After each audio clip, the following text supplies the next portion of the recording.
Hi, this is Ben Dale, and it has been my distinct privilege to be the son of Elder Robert Dale Sr. And on behalf of our entire family, I'd like to welcome you to this tribute to my dad.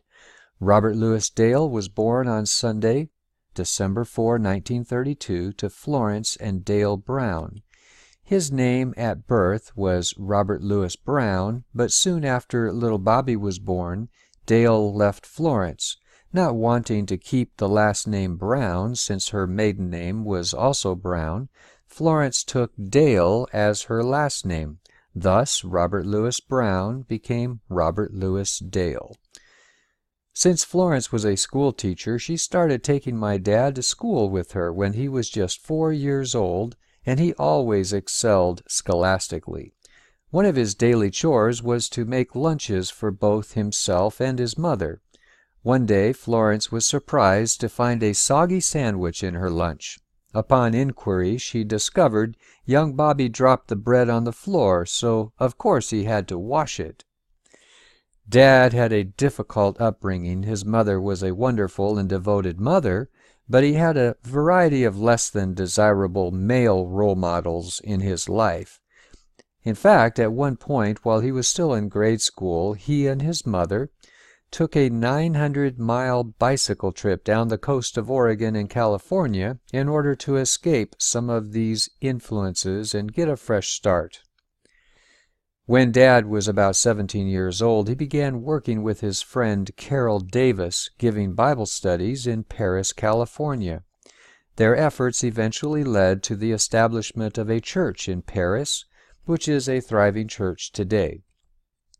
Dad excelled in school and graduated from La Sierra College in theology after being torn between theology and medicine.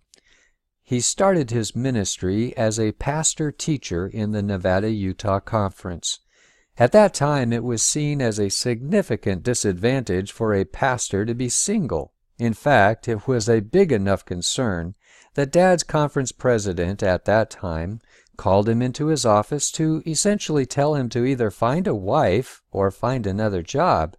Dad had never really dated any girls growing up, but he remembered a girl by the name of Barbara Ann Christensen, who he attended grade school with for 1 year in Brookings, Oregon, and always considered her to be very special.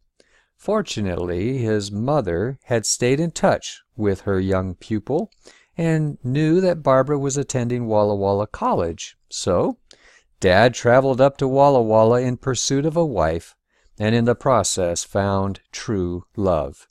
4 months later, Bob and Barbara were married in Portland, Oregon, on August 26, 1956. Bob and Barbara were married 61 years, and they set an example to all of us about the value of commitment.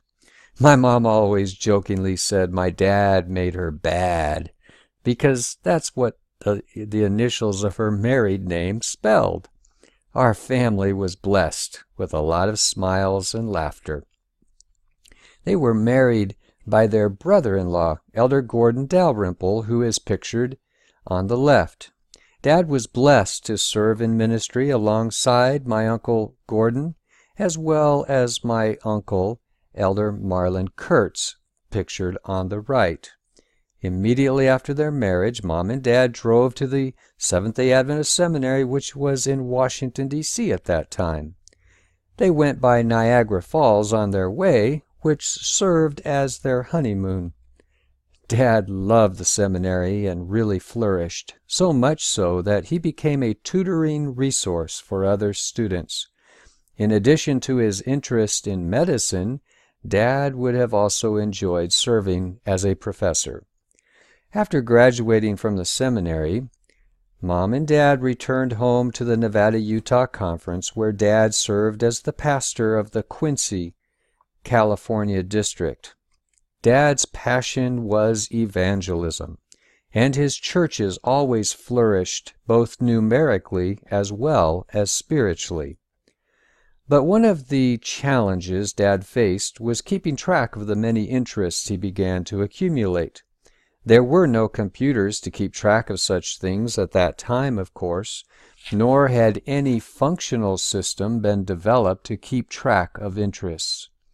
Through trial and error, he developed an interest filing system using different colored cards and tabs to organize his interests.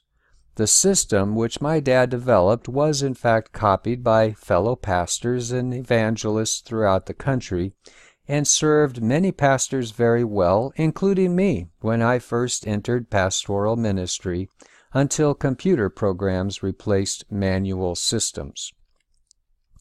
Dad loved people, and through his genuine care and concern, he began successfully reaching former Adventists.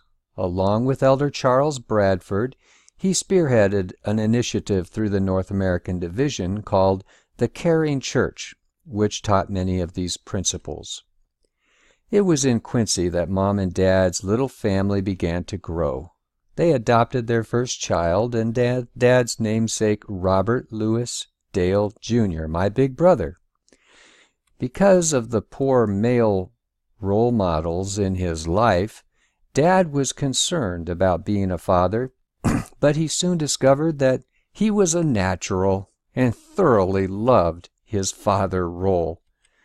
After being transferred to Moab, Utah, Mom became pregnant. But at the same time, Dad began to experience excessive weakness and tiredness. This led them to seek further medical help at Loma Linda Medical Center, where Dad was diagnosed with and treated for encephalitis.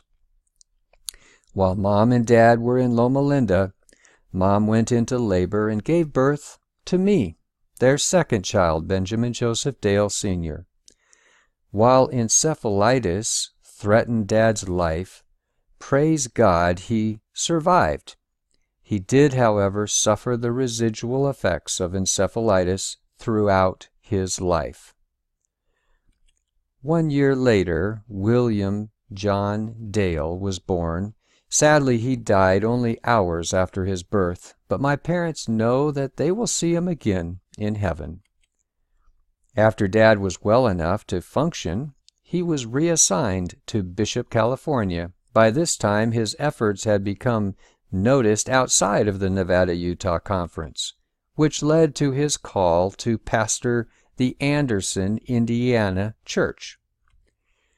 Dad had a pastor's heart. He loved his members and was honored to serve in this capacity.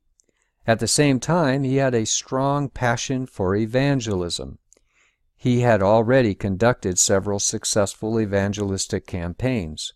Because of Dad's unquenchable passion for evangelism, his Indiana Conference president, Elder Joyce, moved him to the Gary and Hammond district, suburbs of Chicago, which had tremendous evangelistic opportunities in that densely populated part of the conference.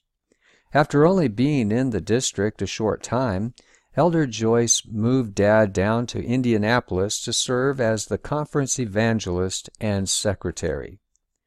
Soon thereafter, his success in his evangelistic endeavors led to Dad's call to the Oklahoma Conference to serve as their conference evangelist and secretary. But after less than a year in Oklahoma, Dad moved yet again. This time it was not so much his evangelistic skill set that caught people's attention, but instead his administrative skill set. After only being away from the Indiana Conference for about 8 months, Elder Joyce, the Indiana Conference president, died unexpectedly. When the conference executive committee began looking for their new president, Bob Dale's name kept rising to the surface. And so, Dad, at the age of 36, became the youngest conference president at that time, and this was the beginning of his roughly 30 years of administrative service to the Seventh-day Adventist Church. While Dad enjoyed and excelled in evangelism, he also discovered he was uniquely gifted to serve as an administrator. It was in Indiana that Mom and Dad adopted their beloved daughter, my little baby sister, Benita Jeanette Rodriguez. After initially not really wanting any children, Dad had grown to thoroughly love being a dad, and he was really good at it. We, his cherished children, can definitely attest. We were blessed with super parents.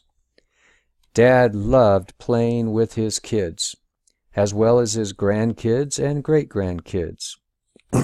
He had a big, hearty laugh and loved to joke and have fun. He was a master storyteller and would make up humorous stories of high adventure for his kids and grandkids. Our family has lost the man that we all knew loved us unconditionally, and he showed us every single day. In 1975, Dad was asked to serve as conference president in the Wisconsin Conference, and he served in that capacity until 1981. But then the Vice President of the General Conference for North America, Elder Charles Bradford, asked Dad to serve as his administrative assistant. Dad faithfully served his division for 13 years until his retirement in 1994. He served as the assistant to the president, then as the secretary of the division, and finally as a vice president of the division. Dad spent most of his time traveling to various appointments around the world. He loved to travel, but he hated leaving his family for extended periods of time. When Dad was first called to the North American Division, there really was no North American Division. Elder Bradford asked Dad to begin developing a true North American Division. Against much opposition, in his quiet, tactful, but persuasive way, along with Elder Bradford, he spearheaded the transformation from no division to finally functioning as a full division of the General Conference of Seventh-day Adventists. After his retirement, Mom and Dad returned to the state where they met and were married, Oregon. This is also where they have many friends and family members.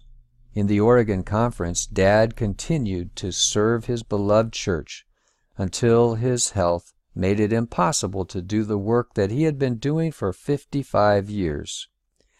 During his 15 years of service in Oregon, he served as the director of the multicultural ministries for the conference, as well as serving as an interim pastor in 3 districts. His final ministry assignment was pastoring the Mount Tabor Church, from which he retired in 2009. Dad had many interests and hobbies and could intelligently converse with people about a wide array of topics. While most of his life he held a white-collar job, he was also very skilled working with his hands. In fact, he was Mr. Fix-It around our house, with being able to do pretty much anything, electronics, plumbing.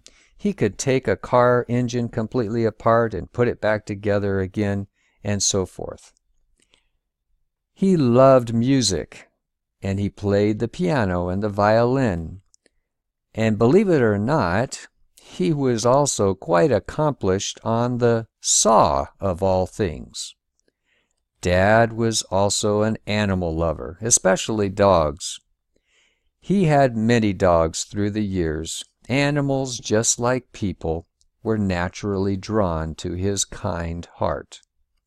After 85 years of living a full and vibrant life, Dad took his last breath peacefully at about 4:30 a.m. on Sunday, January 21. This came the morning after many of his greatly beloved family members spent Sabbath with him.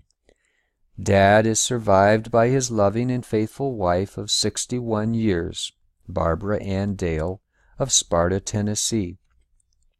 Also his son and namesake, Robert Louis Dale Jr. of Milwaukee, Oregon, along with his son, Benjamin Joseph Dale Sr. of Cookeville, Tennessee, and his beloved daughter, Benita Jeanette Rodriguez of Towson, Maryland. Our family is now missing our patriarch, the man we all looked up to physically, emotionally, and spiritually. He is also survived by his stepbrother, Marlon Kurtz, along with 13 grandchildren and 12 great-grandchildren. His last words were appropriately addressed to my mom when he said, "I love you."